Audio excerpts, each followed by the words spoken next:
Film की शुरुआत किसी असामान्य चीज के आश्चर्यजनक गति से पृथ्वी की ओर आने से होती है। इसी बीच जमीन पर वुल्फ नामक एक शिकारी अपने जाल की जांच करता है और उसे पता चलता है कि वह एक हिरण को मारने में कामयाब हो गया है और जल्दी से उसे ट्रक में डाल देता है। जानवर की जांच करते समय आसमान से आई एक तेज शक्तिशाली तरंग के कारण उसका कंट्रोल बिगड़ जाता है। पास में ही एक अज्ञात वस्तु गिरती है जिससे धूल का एक विशाल बादल उठता है। उसका डॉग लगातार भौंकने लगता है और जिज्ञासावश वुल्फ दुर्घटना स्थल की जांच करने का फैसला करता है। डॉग कार से बाहर कूदता है और गड्ढे की ओर दौड़ता है, लेकिन जल्द ही वुल्फ को गड्ढे के अंदर से जानवर की रोने की आवाज सुनाई देती है।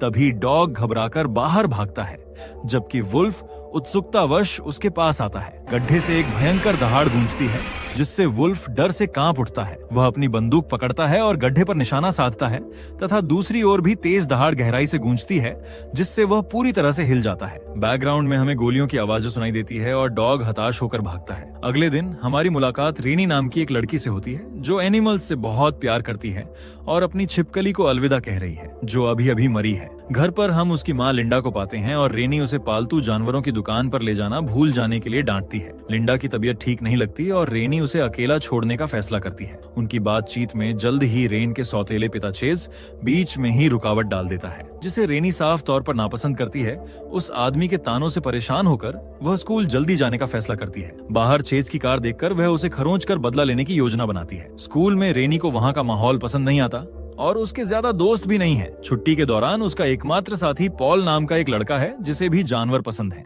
और वह उससे बातचीत शुरू करने की कोशिश करता है, लेकिन वह संपर्क करने से बचती है। वापस जाते समय वह अपनी माँ का इंतजार करती है जो लेट हो चुकी है तथा जब तक कि लिंडा आखिरकार नहीं आ जाती वह ऑडियो मैसेज भेजती रहती है। अब लिंडा आ जाती है और रेनी कार में बैठ जाती है। रेनी देखती है कि उसकी माँ अजीब व्यवहार कर रही है और पूछती है कि क्या वे फिर से लड़े हैं, लेकिन लिंडा उससे अनुरोध करती है कि वह इस टॉपिक को छोड़ दे। खैर, अब घर पर रेनी अपने पालतू सांप को खाना खिलाने जाती है, लेकिन जानवर खाने से इनकार कर देता है। वह उसे खुश करने के लिए म्यूजिक बजाने की कोशिश करती है, लेकिन हार मान लेती है। रात के खाने पर चेज कार पर लगी खरोंचों पर टिप्पणी करता है और भ्रम पैदा करने की कोशिश करता है, लेकिन लिंडा सभी से शांत रहने के लिए कहती है। फिर वह शिकायत करता है कि माइक्रोवेव में अजीब सी गंध आ रही है तथा रेनी बताती है कि उसने अपने पालतू जानवर का खाना गर्म करने के लिए इसका इस्तेमाल किया था, जिससे चेज क्रोधित हो जाता है। वह उससे बहस करता है और जब रेनी पलटकर जवाब देती है तो वह उसके मुंह पर सलाद फेंक देता है। गुस्से में रेनी कमरे से निकल जाती है। वह बाहर एक गहरी सांस लेती है और जल्द ही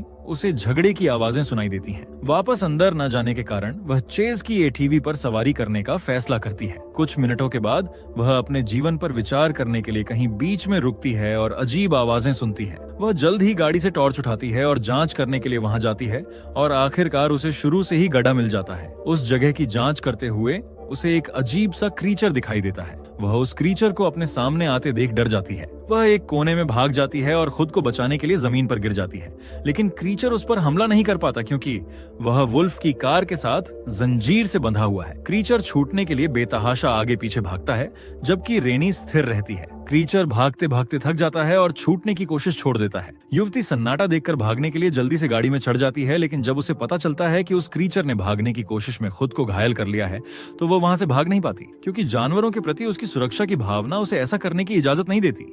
वह जंजीरों के पास जाती है और सावधानी से उसे छुड़ाने में कामयाब हो जाती है, लेकिन क्रीचर आक्रामकता दिखाता है और लड़की को डरा देता है, जिससे वह वहां से भाग जाती है। जब वह घर पहुंचती है तो खिड़की से बाहर देखती है और पाती है कि उसकी माँ उसके सौतेले पिता के साथ ठीक है, जिससे वह सोच में पड़ जाती है। रेनी इस स्थिति से दुखी होकर कुछ देर बाहर रहने का फैसला करती है। अगले दिन जब वह स्कूल जा रही होती है तो वह ऊपर देखती है कि कई सैन्य हेलीकॉप्टर उस इलाके के ऊपर उड़ रहे हैं और उसे खुशी होती है कि उसने कुछ महत्वपूर्ण खोज की है। स्कूल में वह अपने एकमात्र परिचित पॉल को ढूंढने जाती है और पूछती है कि क्या वह लड़का उसे एक कैमरा उधार दे सकता है। वह जवाब देता है कि हाँ, लेकिन कैमरा उसकी माँ का है। रेनी का कहना है कि यह सिर्फ एक दिन के लिए होगा, लेकिन वह मना कर देता है। रेनी एक सौदा करती है और कैमरे के बदले में उसका अंग्रेजी निबंध लिखने का वादा करती है। पॉल को लगता है कि यह एक अच्छा सौदा है और वह मान जाता है। जब वह घर पहुंचती है तो दंपति उससे बात करने के लिए उसका इंतजार कर रहा होता है। पहले चेज उससे कहता है कि वह उन दोनों के बीच मिलने जुलने की कोशिश करे ताकि उसकी माँ खुश रहे। इतना बोलकर वह कमरे से बाहर चला जाता है और लिंडा उसे शांत रहने के लिए कहती है क्योंकि वो बदलने की कोशिश कर रहा है। रेनी कहती है कि उसने पिछली रात के लिए माफी भी नहीं मांगी और अपने कमरे में चली जाती है। अपने कमरे में वो एक लिस्ट बनाती है कि क्रीचर के पास वापस जाने के लिए उसे क्या क्या ले जाना होगा। वह चुपके से बाहर निकलने के लिए सभी के सो जाने का इंतजार करती है, लेकिन पहले वह चेज की कार की चाबियां छीन लेती है। हमें पता चलता है कि लड़की उस रिवॉल्वर को ले जाना चाहती थी जो उस आदमी की कार में है। रेनी फिर से उस जगह जाती है जहां उसे पहली बार क्रीचर मिला था, लेकिन इस बार वह कुछ दूरी पर रहती है और दूरबीन का इस्तेमाल करती है। वह उस क्रीचर को कहीं भी नहीं ढूंढ पाती, इसलिए वह हिम्मत जुटाकर उसके पास जाने का फैसला करती है। वहां उसे कुछ मरे हुए जानवर मिलते हैं, शायद भेड़िए द्वारा छोड़े गए हों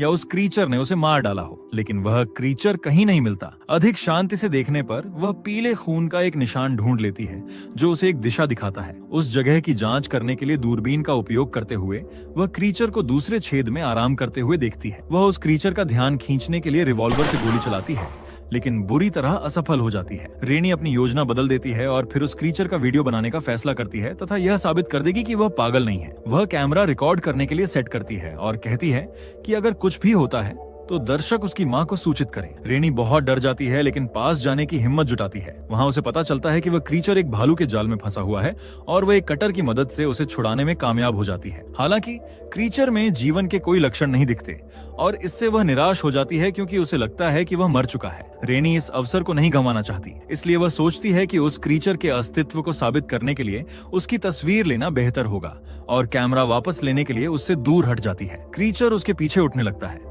लेकिन रेनी को लगता है कि वह जानवर मर चुका है और उसे इसका एहसास नहीं होता। जैसे ही वह कैमरे के पास पहुंचती है, वह क्रीचर उस युवती पर झपटता है जो शक्तिहीन होकर जमीन पर गिर जाती है। रेनी के पास भागने का कोई समय नहीं है क्योंकि क्रीचर उसके ऊपर है और डरकर वह उसे देख नहीं पाती। वह क्रीचर कुछ भी स्पष्ट नहीं करता, बल्कि कुत्ते की तरह व्यवहार करता है और उस पर थूकता है। वह आक्रामक नहीं दिखता है और युवती से दूर चला जाता है जो डर के मारे तुरंत पीछे हट जाती है, लेकिन उस जीव को घूरती रहती है। कुछ घंटे बीत जाते हैं और रेनी यह पता लगाने की कोशिश करती है कि वह क्या है। वह उसे खाना खिलाने की कोशिश करती है, लेकिन वह लड़की द्वारा दिए गए फल को खाने से मना कर देता है। वह उसे खिलाने के लिए अपने बैग में कोई और ऑप्शन ढूंढती है, लेकिन उसी समय उसे एक हेलीकॉप्टर की आवाज सुनाई देती है। रेनी उस क्रीचर से बात करने की कोशिश करती है और उसे चेतावनी देती है कि वह उन चीजों से दूर रहे क्योंकि वे गवर्नमेंट की ओर से हैं तथा खतरनाक हैं। लड़की को नहीं पता कि उसने कुछ समझा या नहीं, लेकिन वह कैमरा बंद कर देती है और अपने नए दोस्त को अलविदा कहती है। वह लड़की अब घर पर है और कैमरे की रिकॉर्डिंग देखती है, लेकिन जब वह अपने बैग में देखती है तो उसे पता चलता है कि वह चेज की बंदूक भूल गई है। जब वह रिवॉल्वर वापस लेने के लिए घर से निकलती है तो उसे पता चलता है कि क्रीचर उसके घर तक पीछा करता आया है। वह उसे भगा नहीं पाती, इसलिए वह हथियार को बचाने के मिशन पर उसे अपने साथ ले जाने की अनुमति देती है।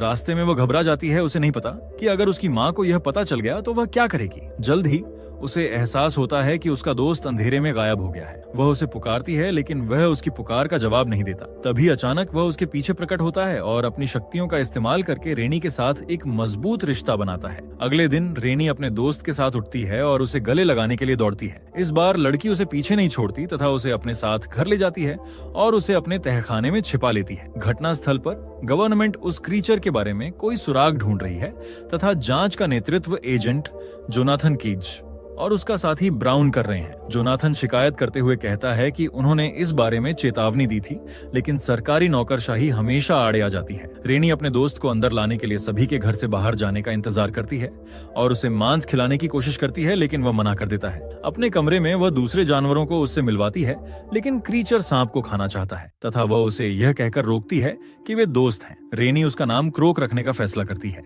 रेनी अपना गिटार उठाती है और वही म्यूजिक बजाती है जो उसने पहले बजाया था, और जब वह ऐसा करती है तो वह देखती है कि क्रीचर म्यूजिक पर प्रतिक्रिया करता है। उसे एहसास होता है कि उसका दोस्त किसी चीज से डर हुआ है और वह उसे दिलासा देते हुए कहती है कि जब तक हो सके वह उसकी रक्षा करेगी।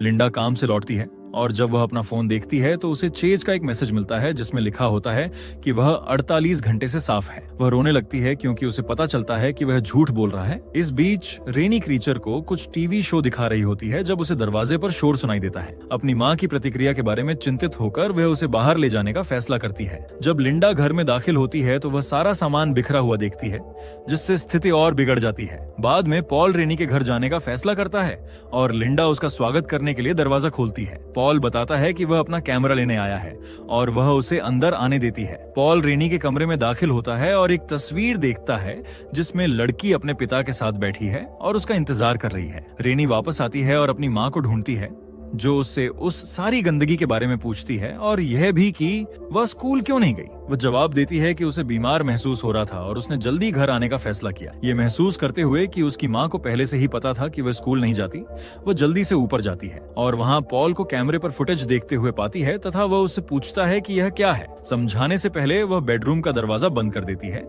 जबकि पॉल इस मौके फायदा उठाकर टेप को निकालकर अपनी जेब में छिपा लेता है। शुरुआत में तो लड़की बताने से इनकार कर देती है, लेकिन लड़का जिद करता है और पूरी सच्चाई पूछ लेता है। रेनी बताती है कि उसे यह क्रीचर रेगिस्तान के बीच में मिला था और उसने अमीर बनने के इरादे से इसका वीडियो बनाया था, लेकिन वह जीव भाग निकला। लड़की की घबराहट के कारण पॉल को पता चलता है कि वह झूठ बोल रही है और वह पूरी सच्चाई मांगता है क्योंकि कैमरा उसका है। पॉल उसे कैमरा दे देता है, लेकिन सच बताने पर अड़ा रहता है। फिर वह यह कहकर झूठ बोलती है कि यह बिगफुट की कहानी जैसा एक संपादित वीडियो है। कैमरे की जांच करते समय उसे पता चलता है कि उसने टेप निकाला था और वह उसे वापस करने की मांग करती है। वह उससे भिड़ने का फैसला करता है और तब तक मना करता है जब तक उसे सच्चाई का पता नहीं चल जाता, जिससे टकराव शुरू हो जाता है। हालांकि शोर के कारण लिंडा को लगता है कि वे युवा लोग कुछ गलत कर रहे हैं और वह कमरे में प्रवेश करती है। दोनों शर्मिंदा हो जाते हैं और वह पूछती है कि अब वे क्या करना चाहते हैं। इससे तंग आकर पॉल ने टेप को पुलिस के पास ले जाने की धमकी देता है। कोई ऑप्शन न होने पर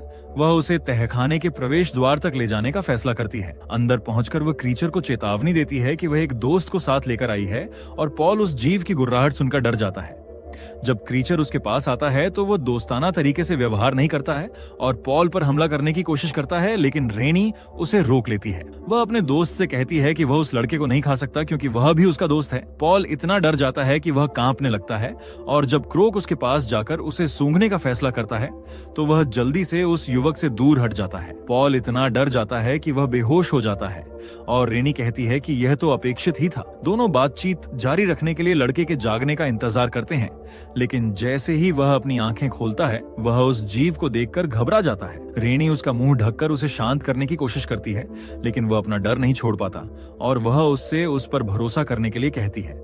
रेनी अपना हाथ युवक के मुंह से हटाती है और क्रोक के पास जाकर पहले वाला ही गाना गाती है, जिससे वह जीव खुश हो जाता है और पॉल उससे प्रभावित होता है। वे तहखाने से बाहर निकलते हैं और रेनी पॉल से क्रोक के बारे में कुछ भी न बताने की विनती करती है। फिर लड़का टेप लड़की को वापस करने का फैसला करता है। वह उसे धन्यवाद देती है और कहती है कि उसका दोस्त उसके लिए बहुत महत्वपूर्ण है और फिर पॉल अलविदा कहता है और चला जाता है। दूर से ब्राउन और एक अन्य एजेंट उन दोनों पर नजर रख रहे हैं और उनकी बातचीत की रिकॉर्डिंग हासिल कर रहे हैं। स्कूल में रेनी और पॉल बात कर रहे हैं और वह युवक को बताती है कि वह क्रोक को खाना नहीं खिला सकती क्योंकि वह उसके द्वारा दी जाने वाली हर चीज को खाने से इनकार कर देता है। पॉल पूछता है कि क्या वह और क्रोक उस रात रेगिस्तान में उससे मिल सकते हैं, लेकिन वह तुरंत मना कर देती है क्योंकि एजेंट उसे ढूंढ रहे हैं। पॉल कहता है कि वे घाटी के पास पश्चिम दक्षिण की ओर देख रहे हैं और वह पूछती है कि वह किस बारे में बात कर रहा है। वह समझाता है कि शायद क्रोक खाना नहीं चाहता बल्कि अपना खाना खुद ढूंढना चाहता है। रात के दौरान दोनों मिलते हैं और पॉल उसे कुछ जंगली सुअर दिखाता है। रेनी क्रोक से भोजन के लिए आगे आने को कहती है, लेकिन पहले तो वह समझ नहीं पाता। हालांकि जानवरों को देखकर वह उनका शिकार करने के लिए तेजी से दौड़ता है और जब तक युवा लोग बातें करते हैं तब तक वह खाना खाता रहता है। क्रोक खाना खत्म करता है और लड़की के लिए कुछ मांस वापस लाता है। लड़की उसे धन्यवाद देती है और कहती है कि वह ठीक है। रेनी उस रात के लिए और अपनी दोस्त की मदद करने के लिए पॉल को धन्यवाद देती है। पॉल खुश होता है और उसे गले लगाने की कोशिश करता है, लेकिन क्रोक गड़गड़ाता है, ये संकेत देते हुए कि उसे यह पसंद नहीं है। घर के रास्ते में उसे चेज मिलता है जो बहुत नशे में है और वह कहता है कि उसने उसकी रिवॉल्वर लेने के लिए उसकी चाबियां चुराई थी। वह बंदूक वापस मांगता है, लेकिन वह बताती है कि वह रेगिस्तान में खो गई थी, जिससे वह आदमी बहुत चिढ़ जाता है। वह उसे सोफे पर बैठने के लिए कहता है ताकि वे बात कर सकें, लेकिन जब वह मना कर देती है तो वह अपने कमरे में जाने की कोशिश करती है। वह उसके बाल पकड़ता है और उसे सोफे पर घसीटता है और कहता है कि वह उसे सबक सिखाएगा क्योंकि वह उससे डरने के बजाय उसका पर्याप्त सम्मान नहीं करती। क्रोक जो तहखाने में है उसका डर महसूस करने लगता है और रेनी स्थिति से परेशान हो जाती है। वह उसे बचने की कोशिश करती है और अपनी मां को पुकारती है, लेकिन चेज उसे पकड़ने में कामयाब हो जाता है। वह जल्दी से उस आदमी के हाथ पर काट लेती है। इससे वह क्रोधित हो जाता है और उसे तुरंत दीवार पर पटक देता है और वह लड़की शक्तिहीन होकर जमीन पर गिर जाती है।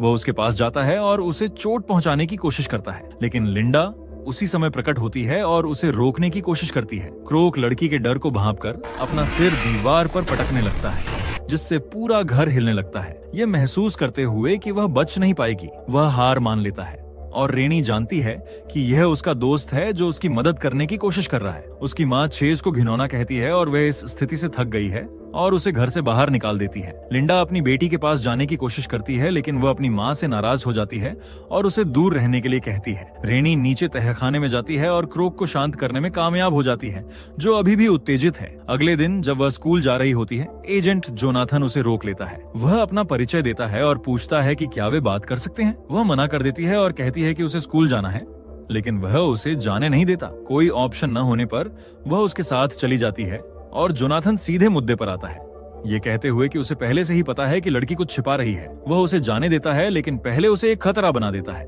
वह कहता है कि अगली बातचीत एक वारंट के साथ होगी और उसे हथियार रखने में चूक और अवैध रूप से रखने के आरोप में जेल भेज दिया जाएगा। लिंडा एक प्लम्बर को बुलाती है क्योंकि उसने पहले ही देखा था कि पानी गायब था और हो सकता है कि यह पिछली रात आए भूकंप के कारण हुआ हो। प्लम्बर का दावा है कि उसे कुछ भी महसूस नहीं हुआ और लिंडा को यह अजीब लगता है। वह आदमी तहखाने में जाता है, छत पर लगे पाइपों में कुछ अजीब चीज देखता है और उनका पीछा करने लगता है। वह आखिरकार उस जीव को ढूंढ लेता है और डर के मारे उस पर एक औजार से वार करता है, जिससे क्रोक चिढ़ जाता है। क्रीचर तुरंत उस आदमी पर बेरहमी से हमला करता है, लेकिन वह तहखाने से भागने में कामयाब हो जाता है और घबराहट में अपनी कार में बैठ जाता है। हालांकि वह ज्यादा दूर नहीं जा पाता क्योंकि एक और कार उसकी कार से टकरा जाती है, जिससे दोनों के बीच एक घातक दुर्घटना हो जाती है। स्कूल में रेनी एजेंट के साथ हुई बातचीत के बारे में विचार करती है और उसे फोन करने के बारे में सोचती है, लेकिन फिर वह बेहतर सोचती है और कार्ड को कुचल देती है। स्कूल बस से घर लौटते समय वह अपने घर के पास हुई दुर्घटना को देखती है,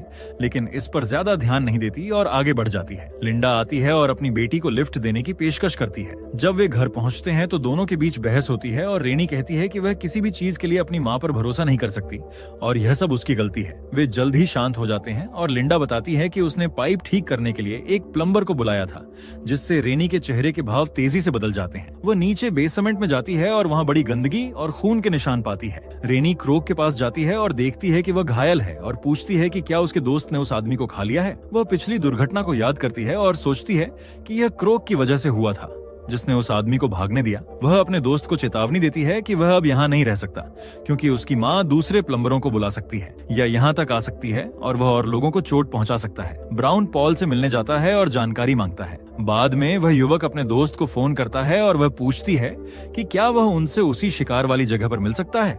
वह हाँ में जवाब देता है। वे जल्द ही मिलते हैं और रेनी क्रोक को एक रिजर्व में ले जाने की अपनी योजना के बारे में बात करती है।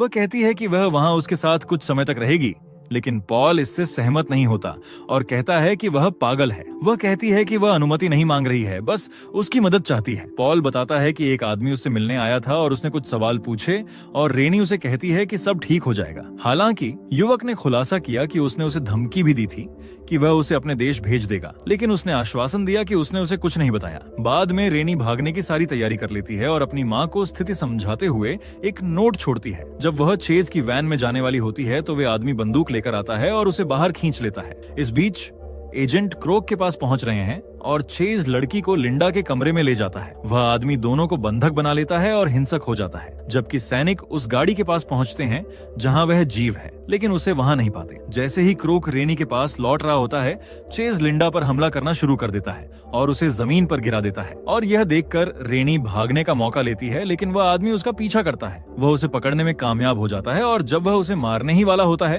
क्रोक ठीक समय पर पहुंच जाता है और उस आदमी को बेरहमी से मार डालता है। लड़की के रोकने बावजूद भी वह नहीं मानता। ये देखते हुए कि रेनी उससे डरी हुई है, वह घटना स्थल से भागने का फैसला करता है और उसी समय पॉल आ जाता है। उसके द्वारा स्थिति समझाने के बाद भी पॉल अब उसकी मदद नहीं करना चाहता और बताता है कि उसने सब कुछ फेडरल को बता दिया था। जोनाथन घर पर आता है और लिंडा का स्वागत करता है। रेनी पॉल पर गुस्सा करती है, लेकिन लड़का बताता है कि उसके पास कोई विकल्प नहीं था क्योंकि उसके परिवार को निर्वासित कर दिया जाएगा। जोनाथन लड़के की कहानी की पुष्टि करता है और जब रेनी भागने की कोशिश करती है तो वह जल्दी से अपनी बंदूक निकालता है और गाड़ी के टायरों पर गोली चला देता है तथा उसे पकड़ लिया जाता है और एक कुर्सी से बांध दिया जाता है और एजेंट को जल्द ही पता चलता है कि लड़की का उस जीव के साथ एक गहरा रिश्ता है। वह जल्दी से लड़की की उंगली तोड़ देता है और वह दर्द से चीखती है और क्रीचर उसका दर्द महसूस करते हुए उसे बचाने के लिए दौड़ता है। फेडरल उस जीव को बेअसर करने में कामयाब हो जाते हैं और रेनी विनती करती है कि वे उसे नुकसान न पहुंचाए, लेकिन एजेंट लड़की को सुला देता है। फेडरल उस जीव को एक संघीय विभाग में तथा साथ ही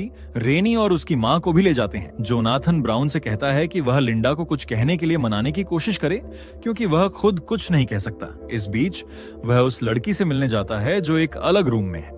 रेनी जाग जाती है और पूछती है कि क्या उस आदमी ने क्रोक को मारा है। वह जवाब देता है कि हाँ, क्योंकि अब उनके पास वह सब कुछ है जिसकी उन्हें जरूरत है। रेनी एजेंट के चेहरे पर थूकती है। वह उसे बताता है कि एक खतरनाक जीव को छोड़ देने के कारण वह गंभीर मुसीबत में है। वह पूछती है कि क्या अब किसी प्राणी की मदद करना मना है, और जोनाथन जवाब देता है कि कानूनी तौर पर ऐसा नहीं है, लेकिन कुछ लोग हैं जो इसकी परवाह करते हैं और इसके खिलाफ हैं। जोनाथन लड़की के साथ नरमी बरतने में कोई दिलचस्पी नहीं दिखाता और कहता है कि वह जो भी करना होगा करेगा। रेनी खुद को छुड़ाने की कोशिश करती है, लेकिन नहीं छुड़ा पाती। क्रोक के साथ अपने रिश्ते के बारे में जानते हुए वह अपने दोस्त को फोन करने की कोशिश में अपनी उंगली को चोट पहुंचाने लगती है। क्रोक इस पर प्रतिक्रिया करना शुरू करता है, लेकिन यह अभी भी मुश्किल है और कोई विकल्प न होने पर लड़की अपनी दूसरी उंगली तोड़ने का फैसला करती है और दर्द से चीखने लगती है। ये बात एजेंटों को सुनाई देती है, जो तुरंत सुरक्षा के लिए अतिरिक्त बल भेजते हैं, लेकिन क्रोक किसी तरह खुद को छुड़ाने में कामयाब हो जाता है और एजेंटों पर हमला करना शुरू कर देता है। जबकि जोनाथन रेनी का मुंह ढंक रहा होता है।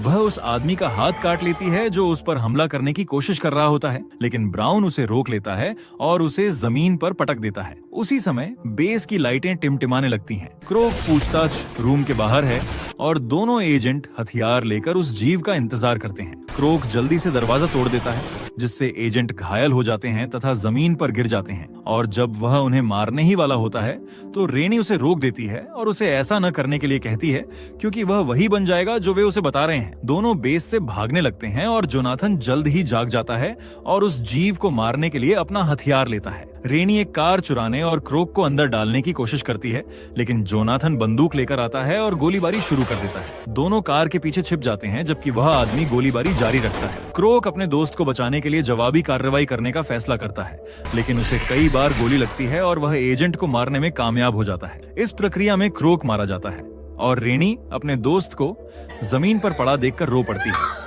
लिंडा जल्द ही अपनी बेटी को सांत्वना देने के लिए आती है। कुछ दिन बीत जाते हैं और रेनी झूले पर अकेली बैठी क्रोक का पसंदीदा गाना बजा रही है। उसे इस बात पता नहीं होता कि वैज्ञानिक वहां उसके दोस्त के शरीर का अध्ययन कर रहे हैं। सभी को आश्चर्य होता है कि वह जीव अभी भी जीवित है और अपने मानव रूप में वापस लौट जाएगा। और इसी के साथ ये मूवी यही खत्म हो जाती है।